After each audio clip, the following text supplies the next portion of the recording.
Allah Subhanahu wa ta'ala dengan salat yang banyak, salat tahajud, salat witir, salat duha, salat hajat, salat tahiyatul masjid, salat qabliyah, salat ba'diyah, salat wajib, salat sunat. Wasiyamin, dia juga membawa puasa Senin Kamis, puasa Ayyamul Baid 13, 14, 15, puasa Ashura 10, 9, 10, 11 Muharram, puasa 6 hari di bulan Syawal, apalagi puasa Ramadan, bahkan puasa Senin Kamis, bahkan puasa Nabi Daud alaihissalam.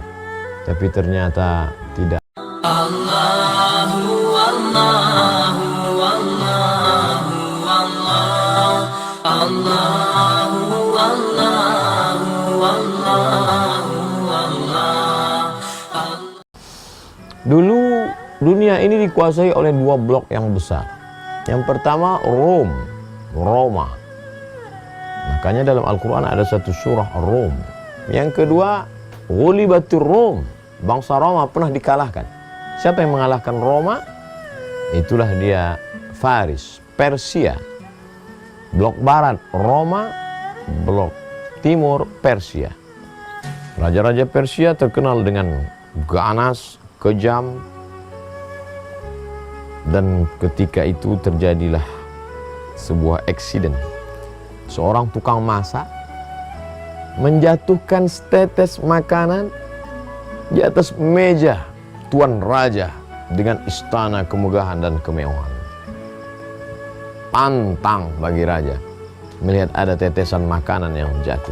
Pengawal, ini ada yang tidak benar dengan pekerjaannya. Tangkap ini tukang masak, tangkap koki ini. Apa hukumannya tuan raja? Pancung kepalanya, karena dia sudah membuat kekeliruan, kesalahan besar. Walaupun setetes makanan, tapi karena ditumpahkan di depan raja yang agung, yang besar, yang hebat, yang kuasa, raja di raja, Syahin Syah, maka pancung kepalanya. Apa yang terjadi pada pelayan tukang masak ini?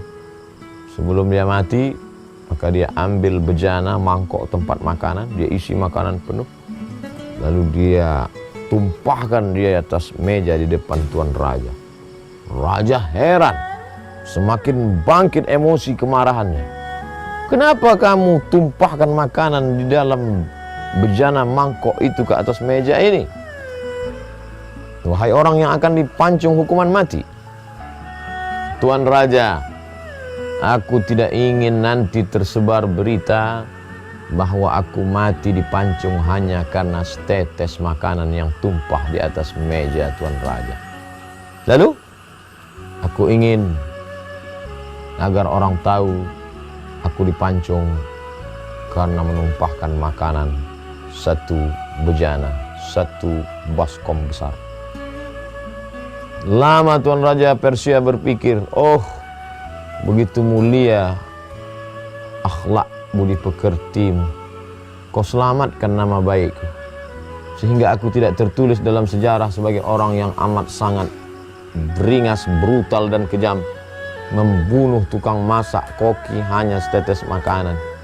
Oleh sebab itu aku berikan engkau ampunan, dan wahai pengawal, lepaskan dia, berikan dia segala hadiah-hadiah, karena dia sudah menjaga nama baik tuan raja.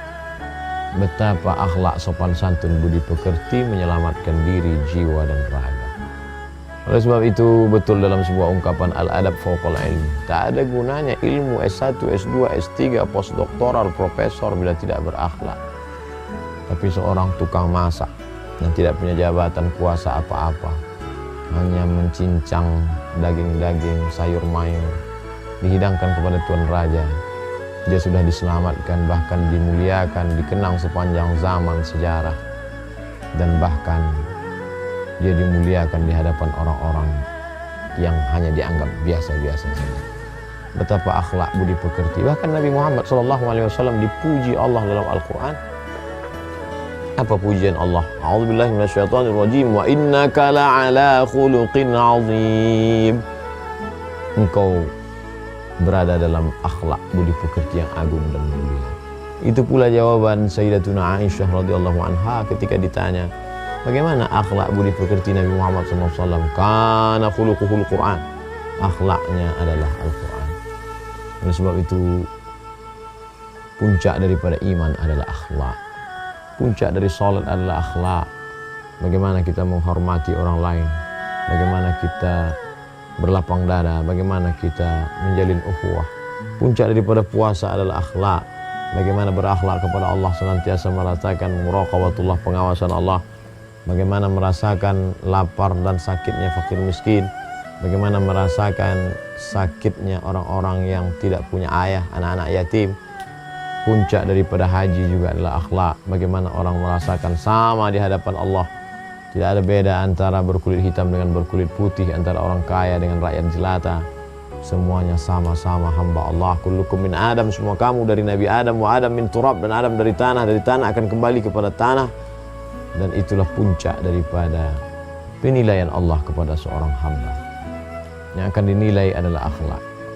Ketika ada orang yang ya'ti yaumil qiyamati bi salatin, menghadap Allah Subhanahu wa taala dengan salat yang banyak, salat tahajud, salat witir, salat duha, salat hajat, salat tahiyatul masjid, salat qabliyah, salat ba'diyah, salat wajib, salat sunat.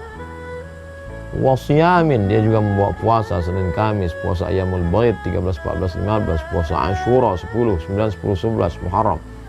Puasa 6 hari di bulan Syawal. Apalagi puasa Ramadan, bahkan puasa Senin Kamis, bahkan puasa Nabi Daud alaihi salam.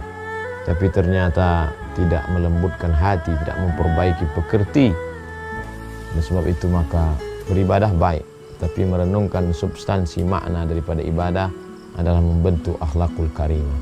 Akhlak menyelamatkan seorang tukang masak daripada azab kematian. Akhlak menyelamatkan seorang pendosa daripada azab Allah. Akhlak menyelamatkan seorang calon penghuni neraka sehingga terselamatkan, bahkan masuk dalam surga Allah karena akhlak yang baik, lalu turun rahmat Allah. Innama yataghammadani Allahu bi rahmatih. Sesungguhnya Allah meliputi aku dengan rahmat-rahmat. Mudah-mudahan kita termasuk sampai anak cucu keturunan kita orang-orang yang menjaga akhlak. Terima kasih, bermanfaat. Wassalamualaikum warahmatullahi wabarakatuh. Terima kasih sudah menonton.